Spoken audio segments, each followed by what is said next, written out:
Knowledge for Men, episode 61.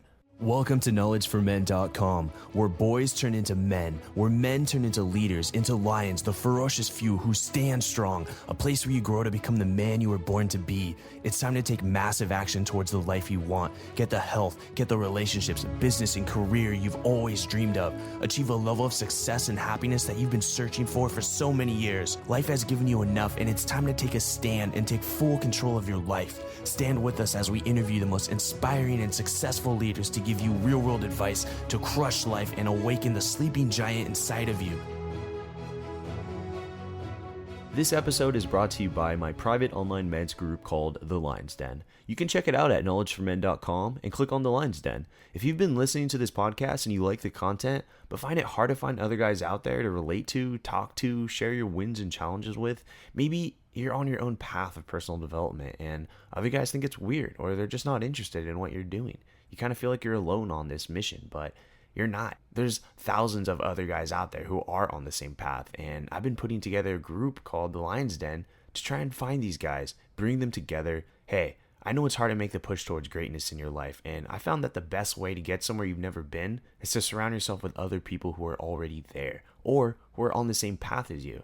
So The Lion's Den does just that. It's a group of men who want to achieve greatness in all areas of life: health, wealth, relationships, and personal growth. Check it out at knowledgeformen.com and click on The Lion's Den. All right, guys, welcome to the show. I'm here with Jack Donovan. He's an author known for his writing on masculinity and tribalism. Jack is the author of the book The Way of Men, and this book answers the question, what is masculinity? And that's going to be the topic for today's episode. And Jack, happy to have you on the show. Thanks for having me on. All right, let's go ahead and jumpstart in with a favorite success quote of yours and explain why. Well, the biggest takeaway that most people like from The Way of Men is that there is a difference between being good at being a man and being a good man. And that's it seems to be the thing that everybody likes about the book. It encapsulates the idea that you don't necessarily have to be a good man to be masculine, and you don't necessarily have to be masculine to be a good man. That's very powerful there, and I can already see a lot of questions coming up from the listeners. And before we dive into the topic of masculinity, let's first learn more about who you are and how you got started with what you do and what really led you down this path of writing about masculinity and men. And go ahead and share with the audience your story. Well, as I started researching it myself, I think all men think in some way or another about what does it mean to be a man at some point in their life. And it was just something that as I investigated it, I realized that there wasn't a really good answer. Most of the books out there for men about masculinity are written in the negative. They're written to say masculinity is something that you should change and not something that you should enhance or use as a guideline for living or how you want to live your life. And so I realized that was a problem that I wanted to solve. And so I worked on it for a few years, and just kind of as a logic problem. What is different in cultures between men, and what is the same? Always and everywhere. And it seems like masculinity, if you're telling someone, hey, I'm going to work on my masculinity, or I'm really interested in the subject of masculinity, I've been reading a lot of books on it, it's almost like shame. It's like, shame on you. Like, why are you trying to build your masculinity? It's like negative. I mean, what are your thoughts on this? Oh, absolutely. The UN even has a policy about masculinity and how it needs to change and evolve towards the modern age and not be everything that it used to be. And really it ends up softening it to the point where masculinity is indistinguishable from humanity. And I think that men see something else in masculinity, and they see something that is specific to men. And to elaborate on that, what I found in my theory, I think that what we recognize as men when we look at other men, like say this guy is manly and this guy is not manly, I think what we're really doing is it's coming down to this tribal organization, the way that humans evolved for most of their evolution. Men needed certain things from each other. And if you're in a survival situation and you're being attacked, or you need to hunt or whatever, you evaluate men by certain criteria as to how useful they'll be in that endeavor. And masculinity is always about a certain set of virtues that have to do with that situation, and I refer to them in the book as tactical virtues. So it's really about what kind of value does this man provide to the tribe, and how useful is he going to be in our tribe? Exactly. These are the things that men kind of subconsciously look for in each other. and just as men specifically, because the job of men has always been to work at the perimeter of society and either to fight or defend or hunt or do something extremely active where there was a high degree of risk involved. And I think we still evaluate each other that way, and that's kind of what evolutionary psychology is all about, is that the world may change, but humans in many ways are still the same. And so we look at, I mean, for the perfect example is sex. Lots of people have sex, but they're not trying to have babies. I mean, it's still something that we want and do all the time, even if it's not necessarily related to our everyday lives. Okay, and that makes sense. And you mentioned earlier about these 10 tactical virtues. Can you expand upon this and share with the audience what these are? Yeah, absolutely. The tactical virtues, the first one is obvious, I think, and hard to argue with. The first one is strength. And that could mean a lot of things, but physical strength is a defining characteristic that separates men from women.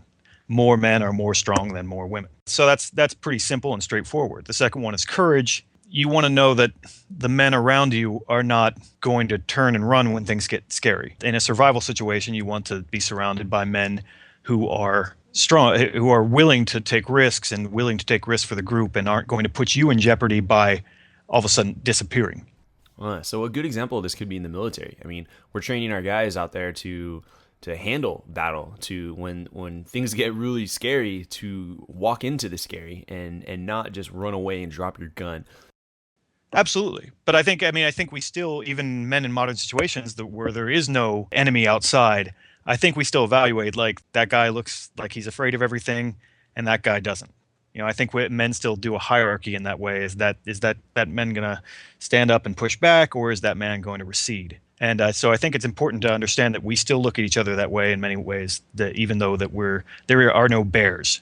There are no grizzly bears attacking us, but we're still seeing that way. And then the third tactical virtue that I came up with was mastery, and that kind of encapsulates every other way that men evaluate each other. In the terms of competence is really what it comes down to. Whether someone seems like they're incompetent, or whether they seem like they have a mastery of a lot of skills and useful abilities, or whether they just seem kind of like a bumbling idiot. And so that opens the door to include intelligence and things like that into masculinity, which I do think men value intelligence in each other, but just not absent of all the other qualities. And then the final tactical virtue was honor. And by honor, I don't mean the way we talk about it in our society today, in that honor just means whatever is good. I mean honor in kind of a more traditional sense, where it has to do with your reputation as a man within the group. And what honor is really about is about loyalty. If you don't care what other men think about you, you cannot be counted on by them. And I think that we're still programmed from an evolutionary standpoint to evaluate other men by how much they care about being a man, by how much they care about showing those values of strength, courage, and mastery. If you have a man who doesn't care about being strong, seems afraid all the time, and also seems kind of incompetent, you are going to think of him as less of a man. And a lot of this would actually just apply with social dynamics with women. And I think women are actually looking for these subtle cues and in these virtues you're talking about when they're looking for a man. Well, absolutely. And if you look at a lot of what kind of the pickup artists and the game theorists and all these guys who deal with picking up women, what they're really teaching is basically assertiveness. They're kind of telling you a way to give off this air that men understand as masculinity, and women understand it as masculinity too. So, but I think that the basic idea of masculinity comes from how men judge each other, and then kind of women respond to that as well. If you come off as someone who is strong, courageous, and competent, women are going to respond to that as well. All right, this is a good topic, and I've had quite a few dating coaches on this show and pickup artists, so to speak, and could you say that, hey, like you can stop trying to do this like pickup stuff or like these openers or these certain lines, whatever it is, and really just start focusing on these virtues like strength, courage, mastery, and honor. And this is what's really attractive to both sexes for a strong group of men around you and a female partner. Yeah, I mean, people gravitate towards that. It's so, rather than trying to come up with a line to say to some girl or whatever, manipulate. Yeah, manipulating almost comes naturally if you're standing there and you look unafraid, and and that's what a lot of what those guys coach. One of the things is like to let free of outcomes, to not really. Freedom from outcome. Yeah, freedom from outcome. Yeah, they want to say, don't worry about what happens. And if you're this confident man who feels like he has tons of options, you come off as someone that people want to be around. So in this case, you're taking actionable steps that are like portraying these virtues. Exactly. Like if you're trying to develop all these virtues yourself, then everyone responds to it. Okay. And now on a more broader scale, Jack, what do you think is the state of man today? Like right now in 2014, where are we at? What's going on with men today? Well, so many male behaviors are penalized. And I think that's why we have, in many ways, this kind of focus on dating and this kind of macho ritual of getting as many girls to sleep with you as you possibly can, because I think that having sex is pretty much the only thing that men have left in many categories. I mean, the rest they kind of play through video games because you go out in real life, you can't really start a fight. You're going to get sued. You're not. Yeah, you're going to jail for basically anything you do. All this risk-taking behavior that says that you only become confident as a man when you take risks and realize that you're going to be okay. You take these risks and you're like, oh, okay, I can handle that. I can handle more. I can handle that. And that makes you a more confident man. And if you can't take any risks, or if you're prohibited from doing so, then it makes you more kind of shrinking and afraid. And I think that that's something that you see in men a lot today is that they haven't had an opportunity to prove themselves, and so because of lawsuits and laws and all those reasons that just social norms have changed so much. Men being assertive, they get in trouble. Like they go to school and they're aggressive in school, and then they give them a bunch of drugs. So we're in a tough spot because we don't have a lot of ways to work on these skills. Okay, and just to be more specific, like what has been taken away from us as men? Well, opportunity, because our sense of well-being as men, I think, has to do with our really honor, our estimation of ourselves compared to other men, and our estimation of ourselves in terms of these tactical virtues that we really want to demonstrate because it's in our nature to do so, and we're prevented from doing so and not giving enough of the opportunities. Too much, there are too many things that are making us safe. There's too many safety nets, not enough real risk taking. And I think that that's what we're kind of being deprived of in this overcomplicated society. Okay, well, what about like sports? You're on the field there, football, rugby, basketball, baseball, soccer. These are engaging sports where you're taking a lot of risk. And then even more so, I mean, I trained Brazilian Jiu-Jitsu for many years. It's, you can still go out there and take some risk and really get injured and put yourself in some dangerous situations. So what do you think about sports and being able to aid that? Or is it that men just simply aren't engaging in these enough like they used to be? Exactly. Well, I talked about sports a little bit in my book, and sports is this kind of vicarious pleasure for the spectators where they get to see other men take risks. And for the people playing it, they're taking a measured amount of risk. But even with things like you see the debates in football about men, like, oh, we shouldn't maybe do this when they're kids because they could get hurt. And, so there's just more and more this ongoing reduction of risk. But and in terms of video games, they're a great example of men still trying to do these same things: strength, courage, mastery, and honor. But they're doing them at home in this super safe environment. Right. I mean, I could be guilty of this, but playing Call of Duty or World of Warcraft, so you're living the adventure through somebody else. Oh, absolutely. I mean, playing Call of Duty or all these things where they get to be heroes, and they get to be heroes, and they get to kill people, and they get to take that risk, and they learn all these, whether it's the different techniques for this game or the many different weapons you can choose from in other games. There are guys who know more about guns from playing video games than the guys who actually know guns, And, Yeah.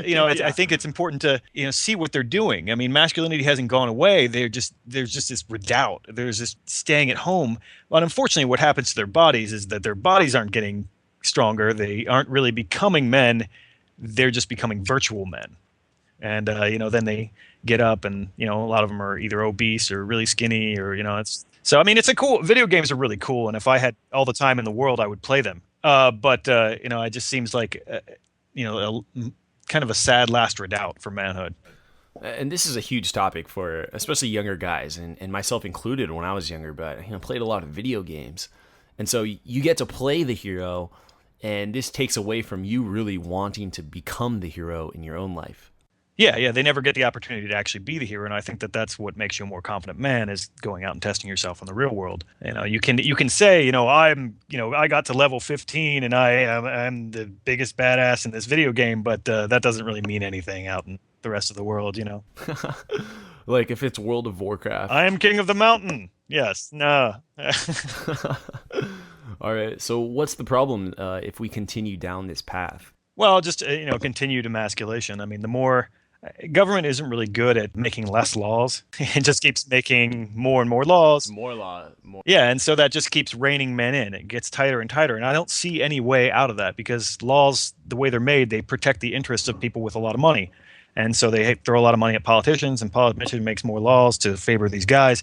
So, I mean, for me personally, I see the end of it as being kind of a break away from this rat race of society, and creating smaller groups where you can have that interaction with men, and maybe create, independent groups of people that aren't so dependent on the government, and aren't so worried, a little bit more insular, in the way that, we used to have groups of men, from the Masons, or, before that, men just had groups of men. They just, it wasn't a formalized thing. And I think that's what men need, is they need more time away from women to understand themselves as men. And that's how they learn to kind of interact in a male group, and thereby raise their sense of their own honor. So, Jack, what do you see as the power of being in a strong circle of men? What are the benefits there? Confidence. I mean, honestly, like even confidence or a sense of belonging, because you know what, even the lowest member, because men, when they get together, they'll find a hierarchy of their own. But even when they get together, and maybe the lowest member of that group has this sense of belonging and sense of himself because he belongs to that group. They might even pick on him or whatever, but there's a difference between the guy who is inside and the guy who is outside. And I think a lot of people mistake the idea of, when you talk about masculinity, they think you are trying to say that you want to be the big dog and you want to be the alpha, you want to be the head of all the groups, and you're kind of a megalomaniac. But when I talk to a lot of guys, they just want to see some hierarchy that makes sense to them. They don't want to be necessarily be at the top of it. I don't imagine myself as some kind of god king. I just want to be, in a part of a group of guys who I respect. Wait, so you don't want to be like Xerxes from 300, where you have all these guys carrying you on their backs and Exactly. Yeah, this is not necessary to my survival. I don't need this, All right, so now let's take a look at some guys who maybe lack that strong group of men around them, or just a group, being involved in a group of men. And from what I've seen is that, guys who have this kind of grow up to become adult boys. And by adult boys, I mean they've grown up and their body physically is big. They're an adult. It's clear. You can tell. But inside, they're still boys. And they never grew up. And I sense a lot of pain in sometimes these guys. Well, yeah, but that is the case. But in the same time, how are we really even defining what the difference between a man and a boy is? Is it that you have all these responsibilities? And a lot of people would say that, like a lot of the women. Let's go into that. Okay, yeah. I mean, a lot of the books that are written about, the end of men was a big one. And there's a lot of writers, women in New York, who are writing about the idea that, there are no more men, there are only boys.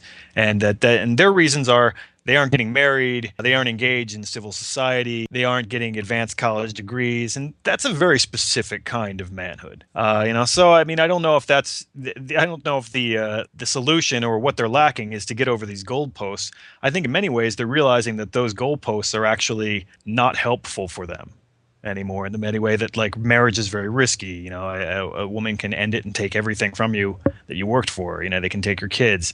The same thing with being involved in civil society. Maybe they aren't getting caught up in the rhetoric of politics anymore because they don't see that their votes matter.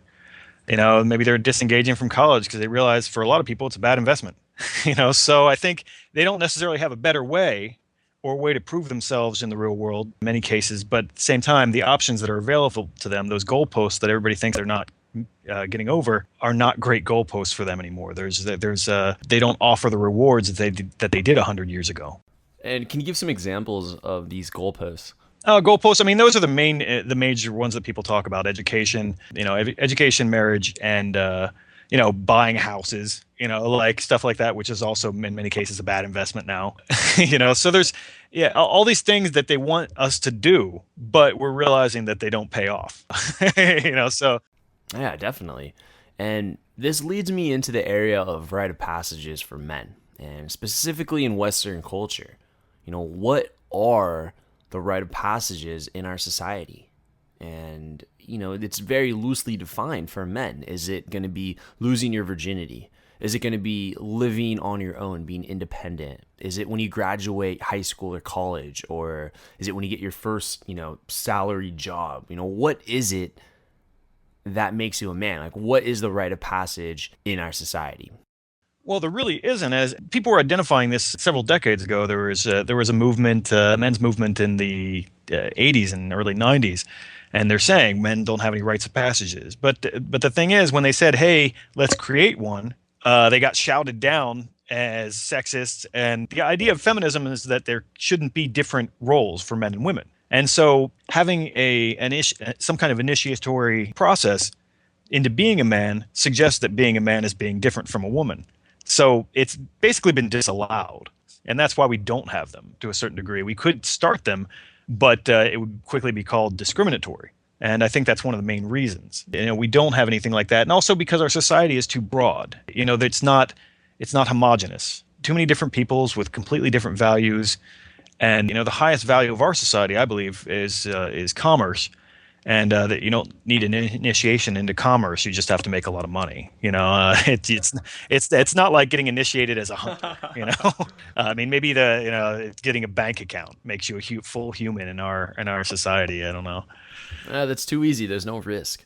Oh, absolutely, exactly. But then again, it's not really about manhood anymore, is it? So It's really not. And something I've been looking at, Jack, is if we look in history in the last few generations, women have made significant strides in their social status. And I'm all for equality, but I just want to point out that some of the roles that women have taken on through getting higher education and being able to provide for themselves and taking away that role that men had before, which was the provider role. Women can provide for themselves. And so the question I want to ask you is, what is the role of men in today's society? well, as we don't have a role, and the idea of having a role is taboo. And I mean, that's the basic idea of kind of feminism and equality was that there's no specific job for men. But unfortunately, I mean, I don't think people respond to that. I think that we're still social animals, and we think of ourselves in terms of having roles. And I don't think a lot of women actually cared about taking on different responsibilities. I think that just happened. For every high flying executive woman, there's a greeter at Walmart who would have been at home with her family a few years ago. Where now she has to work some crappy job with everybody else, and it's not very glamorous, really, as much as they make it seem in the Atlantic or whatever. But for all the great strides, there's a lot of actually reduction in lifestyle. But for men, I don't think men ever really wanted that change, so they're not they aren't the engineers of that change. I think they still would just be happy being men, like they were just being providers. And I think that in many ways, they're still looking to do that because it's in their nature to do it. And I think that that's one of the breakdowns of our society is that men don't really have the opportunity and aren't needed to do the things that they are really designed to do, but they still want to do them. And so I think that that's one of the reasons why they kind of pull out and they're just kind of feeling dejected and not really involved in society. Yeah, I feel like men are trapped inside, and they have this desire, this need, this yearning to try and do what they want to do, but they don't have an avenue to do it. Yeah, it kind of gives them a low self-esteem, really. If you feel like you should be doing something better, but you're blocked in every possible way from doing that, and you just don't see a way. And I think that that sense of accomplishment that you would get from doing some of these things is lacking. And so that can lead to depression and things like that. And that's kind of an ongoing cycle where, your testosterone gets lower and, lead to this kind of ongoing depression that we see in men. Yeah, I can see that. And I want to give some of the listeners like some positive action items that they can do to really become the men they want to be. I feel like some of the stuff we've been talking about is kind of like, oh, it's like kind of got this negative vibe, and I really want to give them some action items that they can start today. Well, I think surround yourself with the kind of men that you want to be more like. I think that's the best, advice I could really give anybody. If you're spending all your time around women and men who are, maybe too easy to please, you're never going to test yourself. You're never going to be tested. You're never going to feel that kind of confidence that you get from being surrounded by men who are better than you. And I think that, we have this individualist idea in America that we're never supposed to say that anyone's better than us in anything. And that's just not the case. And I think understanding where you are in a group of men, and that changes with a group of men, is very important. And I think that that's the first step. Surround yourself with a bunch of men, and I think that you're men that you admire, and your own self-esteem is going to raise. I like that you said you can be just in a group in general. It could be like an entrepreneur group, it could be a sports club, or whatever. And there are men there that are going to challenge you, that are going to test you. I like that. I wanted to point that out. And when you said, being around men who aren't easy to please, I appreciate that as well. And when guys call you out and are very straight with you, I think those are really good qualities, and those are good people to be around. Well, absolutely. And one of the things is that I want to make clear that, it doesn't have to be some formal men's group, because in many ways those are kind of traps in their own. They're kind of like an AA for men, and you don't want to be like that Fight Club group, like we are remaining men together kind of therapy thing. I think that that's unhelpful in many cases. But, if it's kind of an informal group of guys that that you look to for response, whether it be guys at a gym or something like that, who will challenge you, like we were talking about. I mean, I think that that's the main thing, is like we're so used to getting all this affirmation from everybody everywhere, whether it's a customer, as a customer, as a son, as, a Facebook user. We're used to getting all these likes. And, when someone comes and says, that's really not good enough, is what's going to push you to the next level. Yeah, like you could do better, or you're capable of more. I think there's more inside of you, stuff like that. Yeah. Or you could do better. I mean, they don't have to be jerks. Yeah, they don't have to be jerks. I think jerks are like kind of just trying to push you down so that they could stay on top. Right. And those guys are poison. Don't stay around those guys. But the guys who are jerks in a way that's positive, like have positive reinforcement with a little bit of negative reinforcement, a little bit of negative commentary. Enough to get you to take action. Yeah. I mean, I have a guy, like one of my coaches at the gym, he's, he'll bust my balls a little bit, but, I know that it's to make me better, not to boost his ego. Because his ego is already through the roof. He doesn't need that. And those are the kind of men you want to be around, is that who don't need you to like prop them up, but are trying to bring you up with them. Right. And you mentioned something earlier as formal men's groups as being possibly damaging to you. Can you explain more about that? Well, yeah. I mean, I haven't done a lot of time in hanging out with them. I've just kind of like looked at some of their goals and some of the, sometimes the people who join them. And I think many times, because they are open men's groups, they have to work really hard to be inoffensive. And I don't think that's what men need. I think the men need a place where they can speak freely and not worry if they're offensive, or whether what they're going to say is, offensive to women, or, politically incorrect in some way. I think what men really need is if you want to talk about a safe space for men, it's a space where men can just open their mouths and say what's really on their mind. And I think in many cases that's not the situation with a group that's targeted in a particular way. I think it's better to have a group of friends who you can really be real with than some kind of a therapy group that's trying to like manipulate you in a particular direction. And it's really important, because there's a lot of men's groups sprouting up, and it's important for guys to know that you want to find the right group that really fits in with you. And you do want to be in an environment where you're being challenged and tested, and you're being called out for your actions. And I think that's how men operate. There's no beating around the bush. Just tell me how it is. Tell it like it is. Be real and go deep.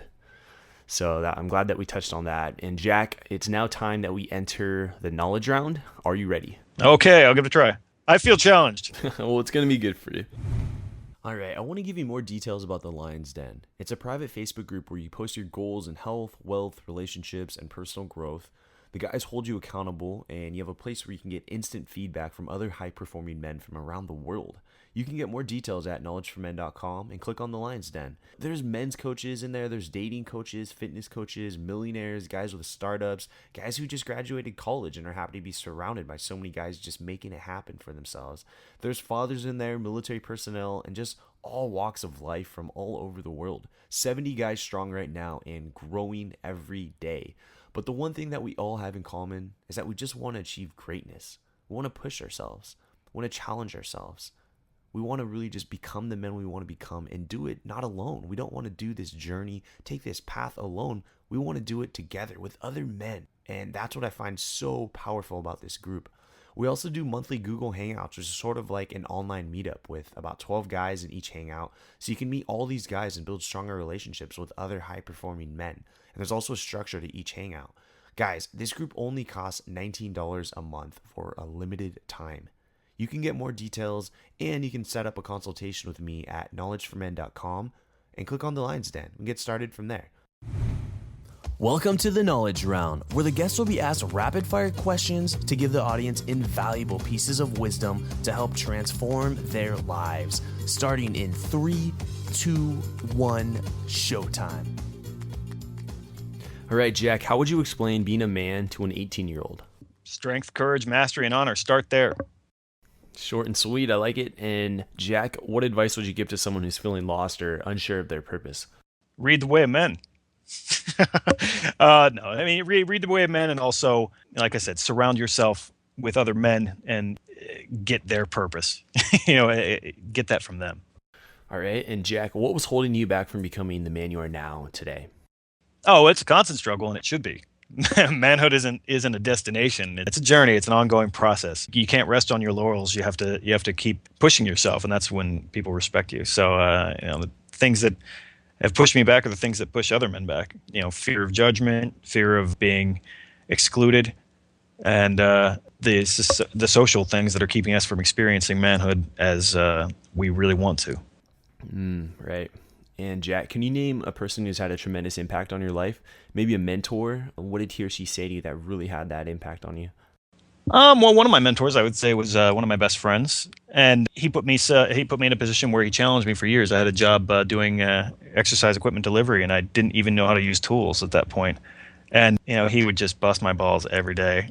But over a few years, we became best friends. What I learned from him is that one of the reasons that men aren't supposed to whine is that the other guy is experiencing the same thing. You want to lift the group up, and if someone's depending on you, you need to just get your job done. And you need to do what you need to do and not worry about your feelings. And I think that's we were encouraged to express our feelings and so much, a little bit too much in society today. And maybe sometimes you just need to shut up and do what you need to do. And I think that was a good lesson that I learned from my buddy Jesse over the years. And it's we used to carry really heavy things together, and I think that taught me a lot about manhood itself.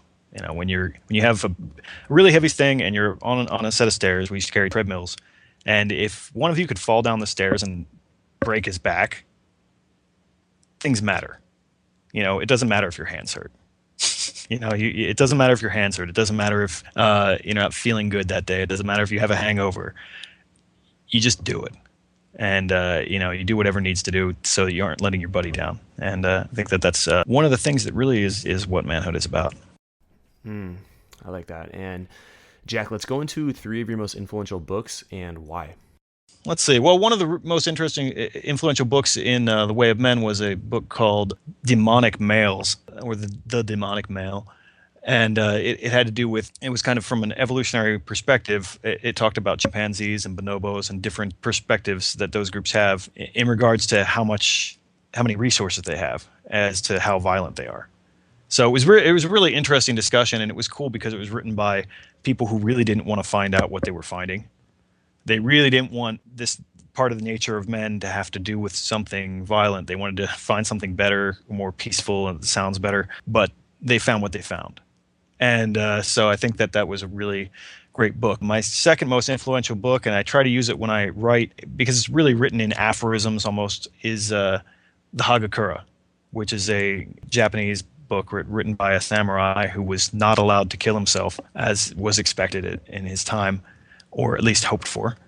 And it's written with this great sense of humor about what it is to be masculine and what it is to be a warrior. And it's just straightforward, and it doesn't. So much writing today, everyone wants to make million footnotes and prove how smart they are and how many things they Wikipedia'd. And this is just like, this is how I feel right now. And I think that has that kind of writing and thinking and talking has a lot more value than in many cases than someone who's trying to prove to you how smart they are. Men should live in the moment and live in the age that they're living in right now. Beyond that, I would say, just generally speaking, the classics like the Iliad and so forth. I think that whenever you hear that masculinity is caused by video games or movies or the media, I like to remind people of a book like the Iliad, or another book that I referenced in the book was one of the first books ever written. And all those books have to do with adventure and masculinity, and men are the same in those books as they want to be now. The book that I was talking about, I was spaced on it for a second, was the Epic of Gilgamesh, which is I referenced it in The Way of Men, and it is in very many. It's the conversation that we're having right now. To a certain extent, the main Gilgamesh has this issue of what's too much civilization and what's not enough. What is the soft life better, or would I rather be out running, and how will I make a name for myself, and how will I be a great man? And I think that it's kind of profound when you talk about these new issues of masculinity is in crisis and so forth, and to look back at one of the first books ever written and see that masculinity's always been in crisis. And so it's about the decisions you make and how that affects it. But that doesn't mean that everything has always been the same, because people like to say, well, people have always been worried that men are becoming less masculine. Well, that doesn't mean that it's always been equally true or untrue. I think it is fair to say that men are losing a masculine aspect of themselves today in a way that they weren't maybe in Homer's time. Although in Homer's time they thought that too. It's men have always thought that, but that doesn't mean that one of the hoplites is equally masculine to the guy playing video games. I think there is a difference. Yeah, and that journey, that story that you're talking about is really the hero's journey. Yeah. If we look at, Star Wars, Lord of the Rings, Harry Potter, and then look at even like biblical scriptures, it doesn't matter what religion, all the religions have these stories of a hero. And it's about the hero, starting out as some sort of apprentice. He's learning there's a problem. He undergoes challenges and goes on this journey, and then comes back a completely different person. Has, he's learned some new skills, or he's completely transformed. And those are the stories that, we can all relate to. And I think that's the core of why we love storytelling right there. Yeah. No, I actually was picked up Hero with a Thousand Faces. Yeah, just again, which I picked that up and I was reading a little bit of on the plane. Yeah, I've seen it referenced a bunch, and it's something that I need to work my way through here soon. But it is the same story.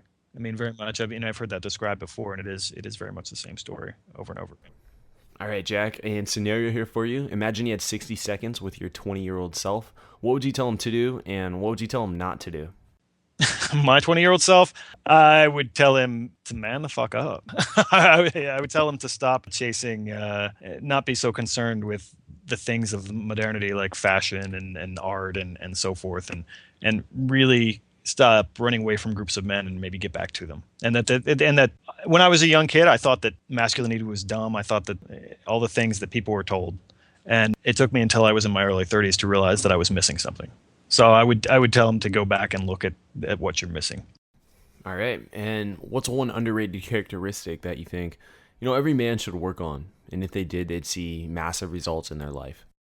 Well, honor, because in America, that's what men need individually, because we're so spaced out from each other in our lives. We have very little time for each other.